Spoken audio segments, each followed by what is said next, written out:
Welcome to the Answers for Elders radio show. Meet the trusted experts who will give you straight answers and will help guide you on the path of later life care. Now, here's your host, founder, caregiver, and CEO, Suzanne Newman. And welcome back, everyone, to Answers for Elders radio network, heard across the USA. And I am here with Dr. Jill Bjerke, who is an aging in place expert and the founder and creator of Silver Spaces. And you can find Silver Spaces on helping you assess the home you live in so that you can live over the long term as long as possible. And again, Dr. Jill, welcome back to the show. Thank you, Suzanne.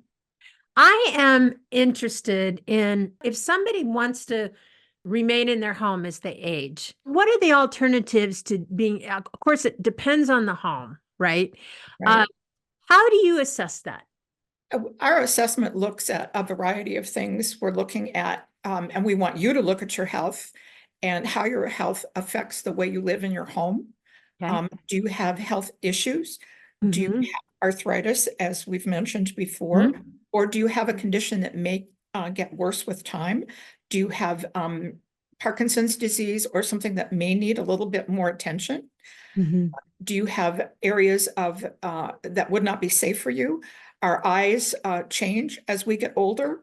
Mm-hmm. We don't see as well. Our cornea yellows. So Yeah. oftentimes we need more light to see where we've been sitting all the time, and we just Mm-hmm. don't realize that we need more light. We Mm-hmm. recommend 3 sources. Obviously, the one that's in the top of our room, a task light for reading and that type of thing, and ambient light, which is usually on the wall. But Mm-hmm.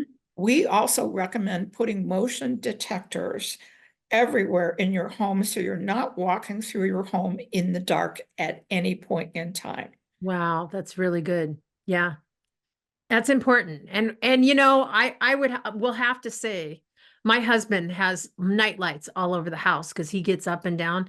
And I used to think that was just a little overkill. But whenever I walk in the bathroom to go to in the middle of the night, that light comes on, and you know, I'm glad it does. Yeah. You don't think about it but you're right. There's so many situations that could happen. You could step on your slipper that you took off before you went to bed. If it's on the back, bathroom floor, there's all different types of situations that can happen if you don't have proper lighting. And that's an easy fix for the most part, isn't it? It is. You just have to look at your own personal situation. Mm-hmm. But even things a lot of people may not think about.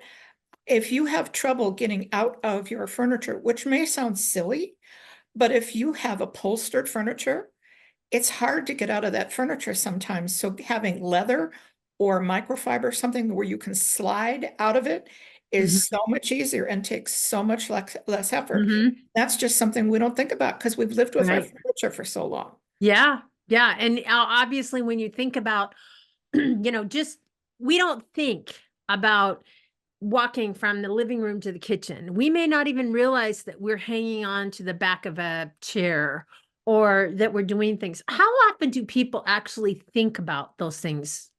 What their everyday habits are. Well, and this is the problem of aging in place. You've lived in your home so long, you don't see this stuff. Right. Why I created this assessment to raise awareness of what we don't think about. Mm-hmm. We don't Mm-hmm. think about lighting a room before we enter it. Flip the switch before you walk in the room so that room is lit up before you walk into it. Mm-hmm. Just don't think of those things. Appliances like your stove, those controls should be in the front, like near your tummy, because if they're at the back, you have to reach over the burner.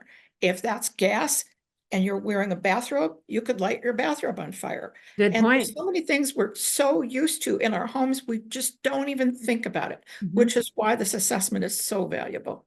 Well, and also, as you get older, there's stoves like induction stoves that actually are safer than, I know I have a ceramic stove and I don't like it.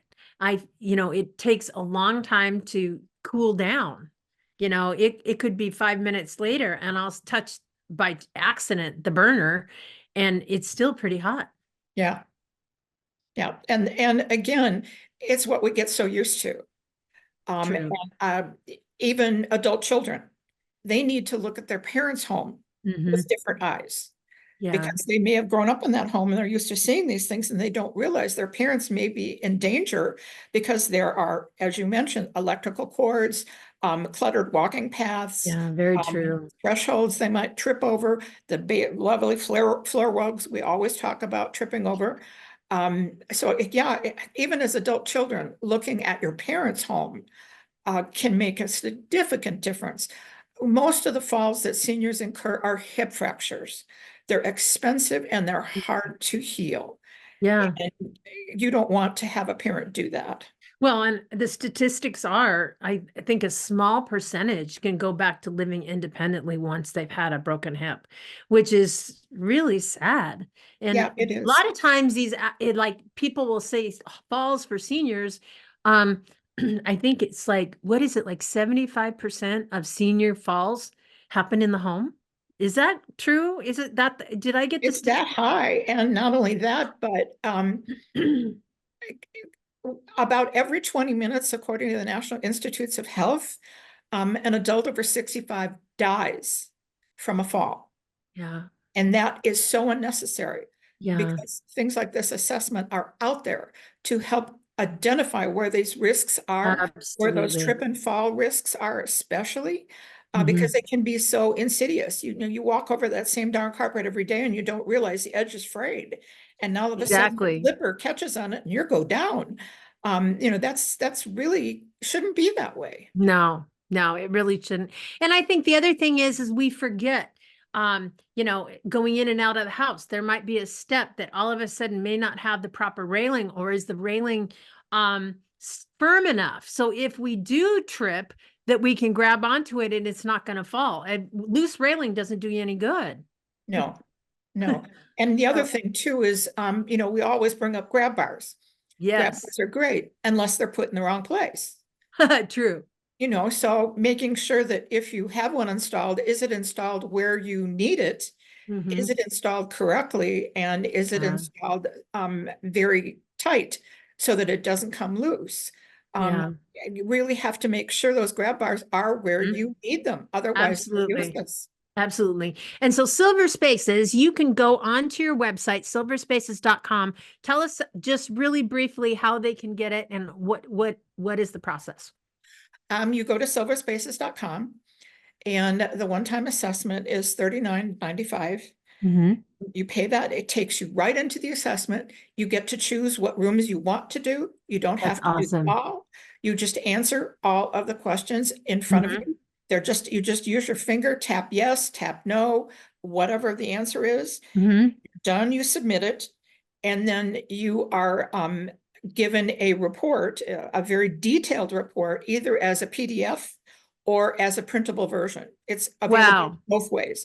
And then you can go back in and make changes. If you didn't answer a question right, or you want to do more room, you can go back in and do it differently. So for literally $40 could make a difference in your safety in your home and could keep you out of a nursing home. Yeah, absolutely. And so Dr. Jill, thank you so much for this information. And we're going to be right back right after this. And we're going to talk a little bit more about aging in place resources right after this. We at Answers for Elders thank you for listening. Did you know that you can discover hundreds of podcasts in our library on senior care? So visit our website and discover our decision guides that will help you also navigate decision making. Find us at answersforelders.com.